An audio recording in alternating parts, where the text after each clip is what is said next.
This is probably the only document you need to see to prove that Israel is an illusion and a fake entity established on the occupied Palestinian territories. This man over here is none other than the previous Israeli president, Shimon Peres. Shimon Peres arrived to Palestine before the formation of the so-called State of Israel under a certain name. And guess what he did afterwards? He changed that name. Let's go through some of the details in relation to Shimon Peres and also explore what other Zionist immigrants and Jewish immigrants who came to Palestine did in that period, and what kind of citizenship did they have. After all, they do say that there was never a state called Palestine. It was always Israel, and we did return to our home that we were expelled from 2,000 to 3,000 to 4,000, 5,000, 6,000, 7,000 years ago. The times change from one period to another. And what does that really mean? Let's go through this article over here. This article is talking about the previous Israeli President Shimon Peres. Shimon Peres immigrated to Palestine, which under the time was under the British mandate, and he applied for a citizenship. Government of Palestine, Palestinian Citizenship Order, Certificate of Naturalization. Now, this was published as a part of a documentary published, and it's detailing a few interesting things here. Firstly, and not surprisingly, former Israeli Prime Minister and President Shimon Peres, then known as Shimel Persky, not very, Palestinian, not really suitable. Applied for Palestinian citizenship in 1937 during the British Mandate period. Okay, why did he change his name from Shimel Persky to Shimon Peres? Why don't you stick to your original name? Do you want to hide the fact that you are immigrant, or do you want to appear to be more Jewish? What is it exactly about this name change that wasn't only for the sake of one person? We're talking about so many of them. David Ben Gurion was David Grun. Moshe Sharet was Shertok.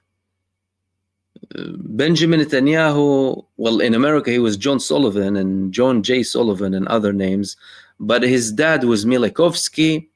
We have a pattern, and we need to recognize the pattern of name changing. Why would all of you start to change your names if something was planned and meticulously calculated? Listen to the excuse, though. Why did he change his name? They said that the file is recording, and here you have it in like this modern Hebrew. The file also records his request to change his first name from Shimel to Shimon, noting in his handwriting that Shimel is a corrupted Polish version of the name Shimon.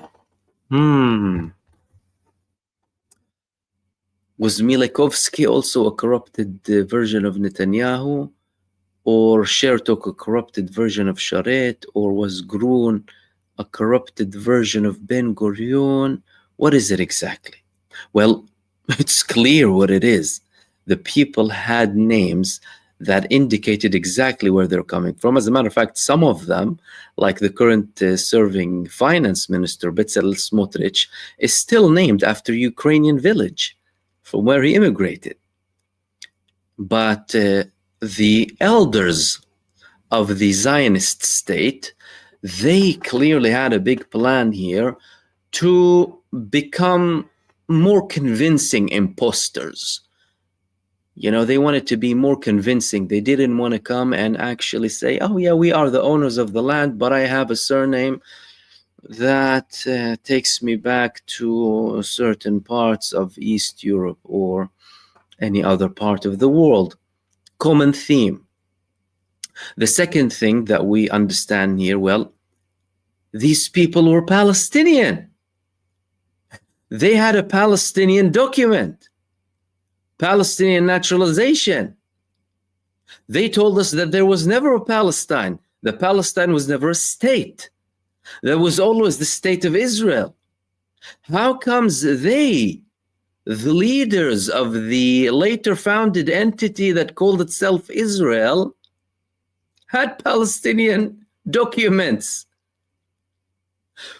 And I mean, now they're talking a lot about Israel being there forever, and they're the strongest country in the world. And, you know, they're trying to recover from all of this image that has been exposed to the whole world in the past 2 years, their true colors, their true nature, their true evil, their true conduct.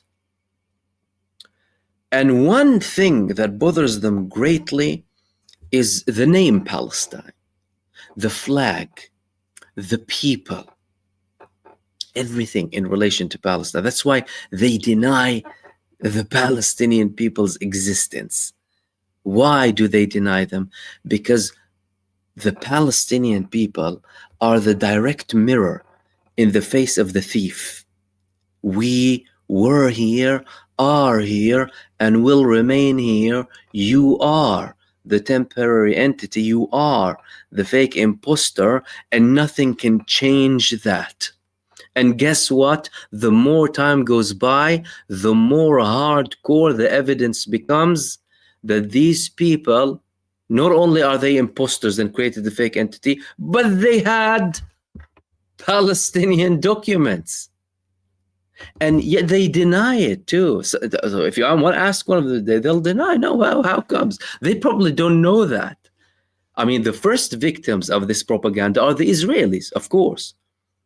Second, third generation, they wouldn't know what happened. They'll tell them these fantasies about these heroic people who came from the oppression in Europe to let out their rage against the people who accepted them from Europe and opened their homes to them and told them, yes, you're welcome. Not very convinced. They have to keep these things hidden. Thankfully, however, the more time goes by, the more digging everyone does. And they realize the truth that they can never deny. It was Palestine, it still is Palestine, and it will remain Palestine.